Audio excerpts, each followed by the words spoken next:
very warm welcome to our island and to the Isle of Man Aviation Conference.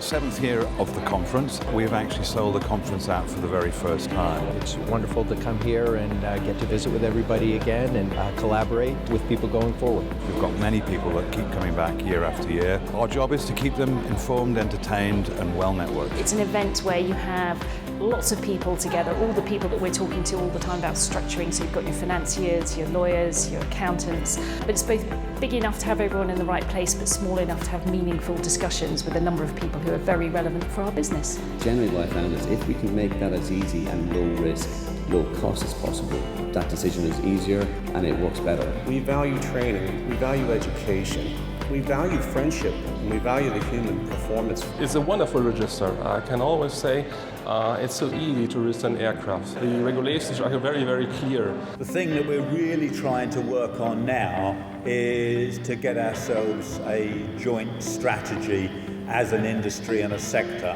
So what will happen now, and I think that's the interesting question. In recognising the challenge, my response will always be, right, bring it on, let's find a way to make this work. The Isle of Man will continue to remain a compelling jurisdiction of choice. We have the infrastructure, we have the service providers, we have the expertise already. You mustn't forget that Isle of Man still is great for structuring. The Isle of Man register is an industry well known as a high standard, very well regulated, pragmatic approach, and that's what we need in that kind of industry.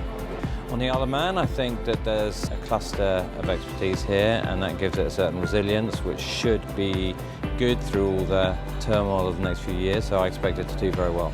I try to keep up to date with the developments on Isle of Man. And it's so well interlinked between government, industry and regulator. It just works well. And we're confident that we'll be able to continue to come up with creative solutions not only for our business aviation clients but also for our commercial operators to continue to fly their aircraft around the world. Business aviation is going to continue to do well, continue to grow, and I think for people who want alternative registries, the Isle of Man is typically one of their top choices. The fact that people come from so far, and the fact that people come year after year proves that actually they see value in it, and that's what matters. People see value in what we're doing.